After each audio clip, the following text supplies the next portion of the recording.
ಆತ್ಮೀಯ ಸ್ಪರ್ಧಾ ಮಿತ್ರರೇ, mister A J Harish 1432 YouTube ಚಾನಲ್ಗೆ ಸ್ವಾಗತವನ್ನು ಬಯಸ್ತಾ ಇದ್ದೀನಿ. ಇನ್ನು ಯಾರೆಲ್ಲ ನನ್ನ ಯೂಟ್ಯೂಬ್ ಚಾನಲನ್ನು ಸಬ್ಸ್ಕ್ರೈಬ್ ಮಾಡ್ಕೊಂಡಿಲ್ಲ, ಸಬ್ಸ್ಕ್ರೈಬ್ ಮಾಡ್ಕೊಳ್ಳಿ. ಹಾಗೆ ಮೇಲೆ ಕಾಣುವ ಬೆಲ್ ಬಟನ್ನನ್ನು ಪ್ರೆಸ್ ಮಾಡಿ. ಏನು ಸ್ಪರ್ಧಾತ್ಮಕ ಲೋಕದಲ್ಲಿ ಏನೆಲ್ಲ ಬೆಳವಣಿಗೆ ಆಗ್ತಾ ಇದೆ ಅಂತ ನಾನು ಪ್ರತಿದಿನ ಮಾಹಿತಿ ಕೊಡ್ತೀನಿ.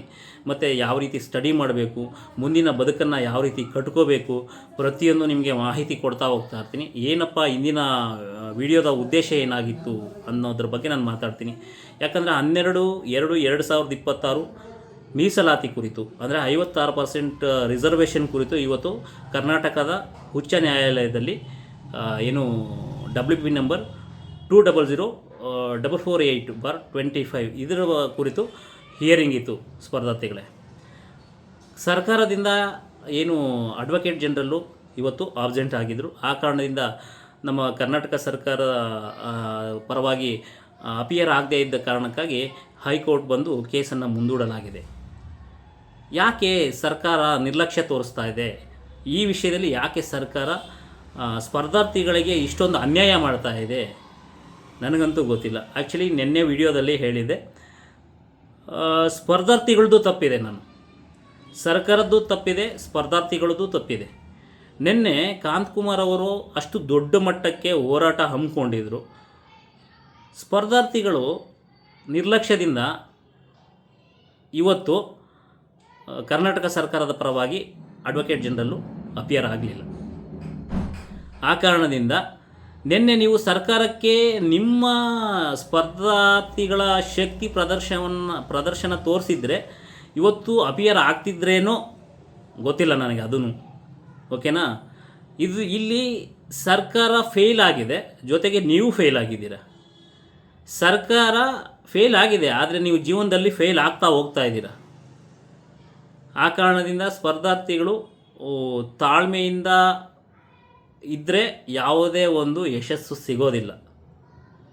ನೀವು ರೊಚ್ಚಿಗೇಳಬೇಕು, ರೊಚ್ಚಿಗೆದ್ದು ಸರ್ಕಾರಕ್ಕೆ ನಮ್ಮ ಹಕ್ಕುಗಳ, ನಮ್ಮ ಬೇಡಿಕೆಗಳು, ಡಿಮ್ಯಾಂಡನ್ನು ಇಡಬೇಕು. ಆಗ ಮಾತ್ರ ಸರ್ಕಾರ ಎಚ್ಚೆತ್ತುಕೊಳ್ಳುತ್ತೆ. ಈಗ ಧಾರವಾಡದಲ್ಲಿ ಅಷ್ಟು ಬೃಹತ್ ಮಟ್ಟಕ್ಕೆ ಏನು ನಡೆದಂತಹ ಒಂದು ಹೋರಾಟ ಇಲ್ಲಿ ಫ್ರೀಡಮ್ ಪಾರ್ಕಲ್ಲಿ ನಡೆದಿದ್ದರೆ ಅದರ ಕಥೆನೇ ಬೇರೆ ಇತ್ತು.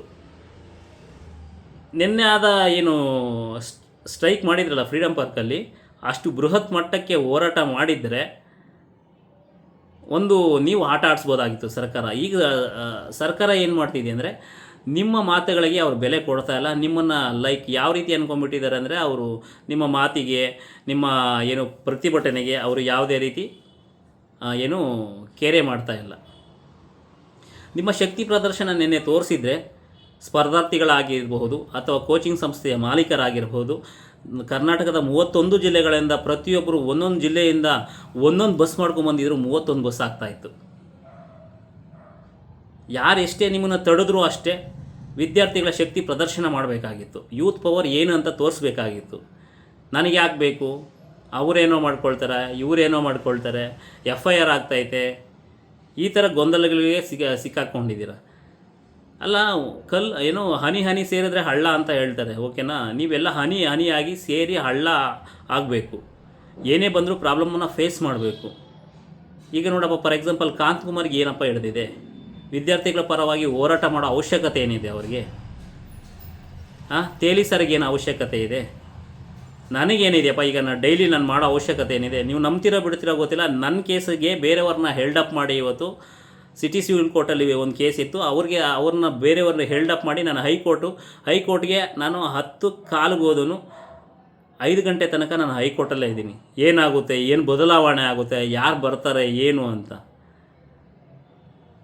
ಯಾವುದೇ ಒಂದು ಬದಲಾವಣೆ ಆಗಲಿಲ್ಲ. ನಿನ್ನೆ ಹೇಳಿದೆ, ವಿಡಿಯೋದಲ್ಲಿ ಹೇಳಿದೆ, ಏನಪ್ಪ ಅಂದರೆ ನಾಳೆ ಯಾವುದೇ ರೀತಿ ಬದಲಾವಣೆ ಆಗಲ್ಲ ಅಂತ ಹೇಳಿದ್ದೆ. ನಿನ್ನೆ ಹೇಳಿದೆ, ಬೇಕಿದ್ರೆ ಯಾರೆಲ್ಲ ವಿಡಿಯೋ ನೋಡಿಲ್ಲ ವಿಡಿಯೋ ನೋಡಿ.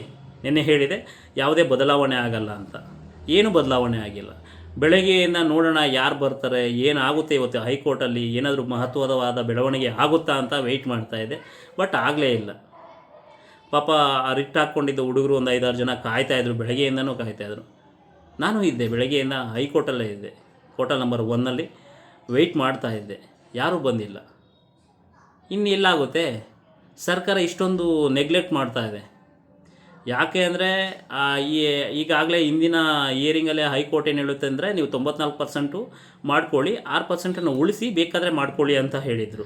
ಬಟ್ ಇವ್ರು ಮಾಡೋದಕ್ಕೆ 94% ಮಾಡೋದಕ್ಕೆ ಇವ್ರು ತಯಾರಿಲ್ಲ ರಾಜ್ಯ ಸರ್ಕಾರ. ಇನ್ನು ಎಲ್ಲಿ ಏನು ನೋಟಿಫಿಕೇಷನ್ ಮಾಡಿದ್ರೆ ಎಲ್ಲಿ ರೆಕ್ರೂಟ್ಮೆಂಟು ತುಂಬಿಕೊಂಡು ಅವ್ರಿಗೆ ಎಲ್ಲಿ ಸ್ಯಾಲ್ರಿ ಕೊಡಬೇಕು ಅಂತ ಅದೊಂದು ಭಯ ಆಗಿಬಿಟ್ಟಿದೆ.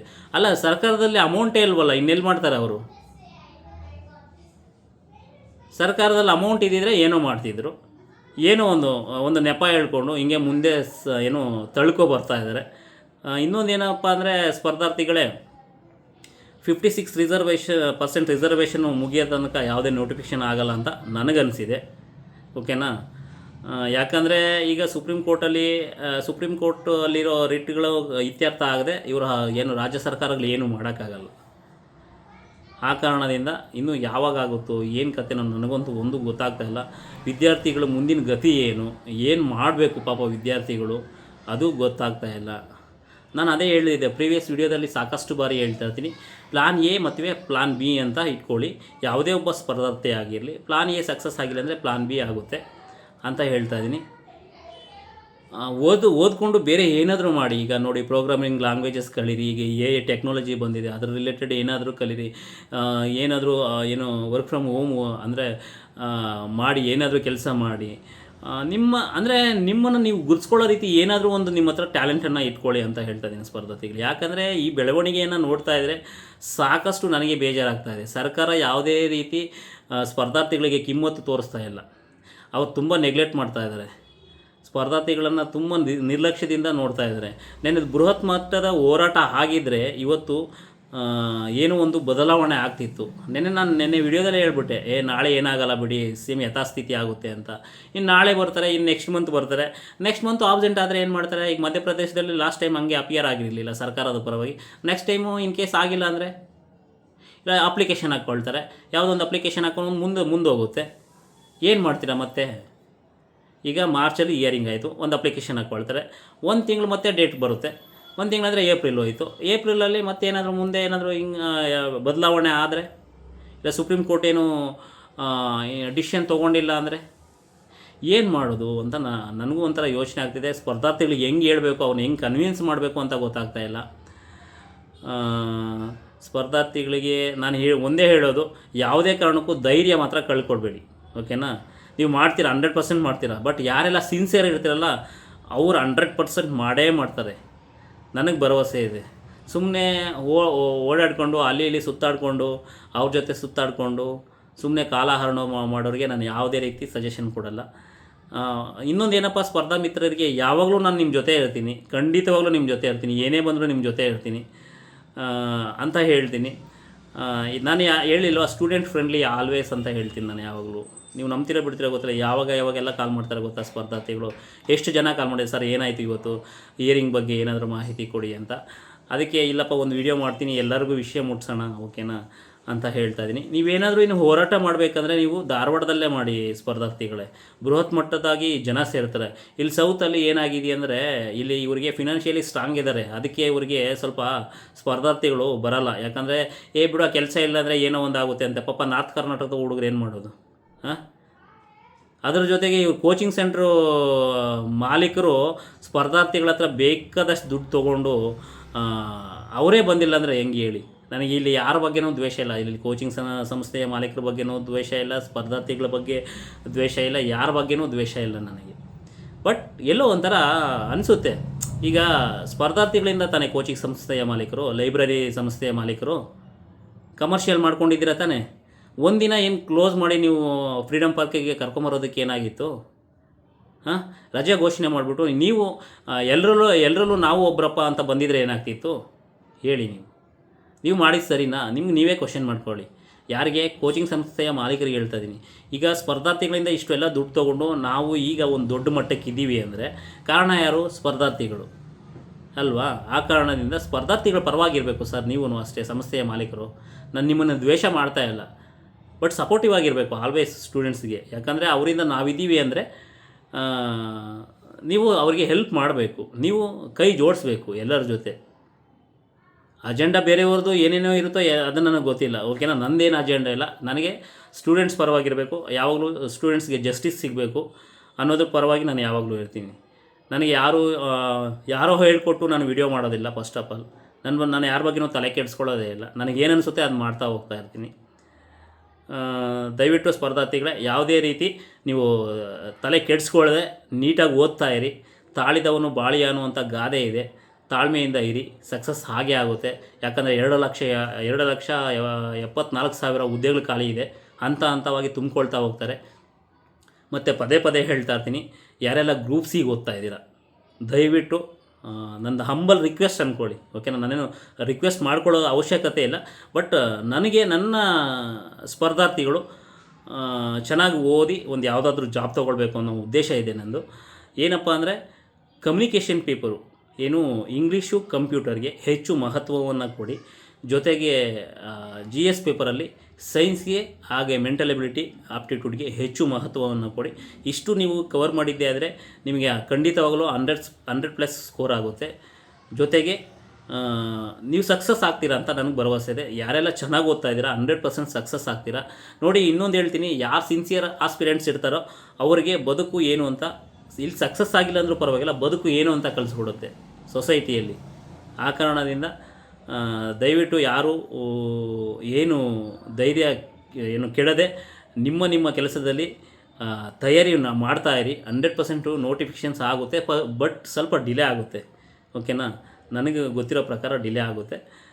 ಇವರೇನಪ್ಪ ಅಂದರೆ ಈಗ ಎಲ್ಲ ಹೀಗೆ 43 ಇಲಾಖೆಗಳಿದೆಯಲ್ಲ, ಅದರಿಂದ ನೋಟಿಫಿಕೇಷನ್ಸ್ ಇದೆ.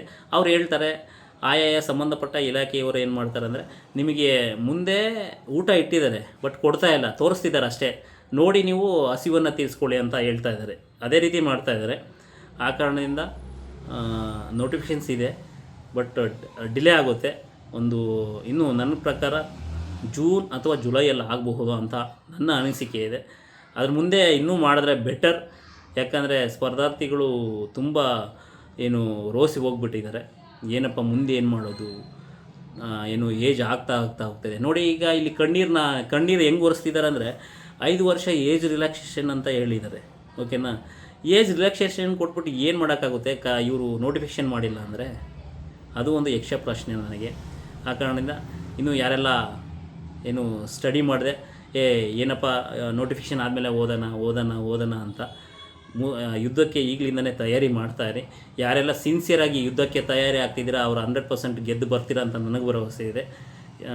ಎಲ್ಲರಿಗೂ ಮತ್ತೊಮ್ಮೆ ಧನ್ಯವಾದ ತಿಳಿಸ್ತಾ ಇದ್ದೀನಿ. ದಯವಿಟ್ಟು ಓದ್ತಾ ಇರಿ ಅಂತ ಹೇಳ್ತಾ ಇಂದಿನ ವಿಡಿಯೋ ಮುಕ್ತಾಯಗೊಳಿಸ್ತಾ ಇದ್ದೀನಿ.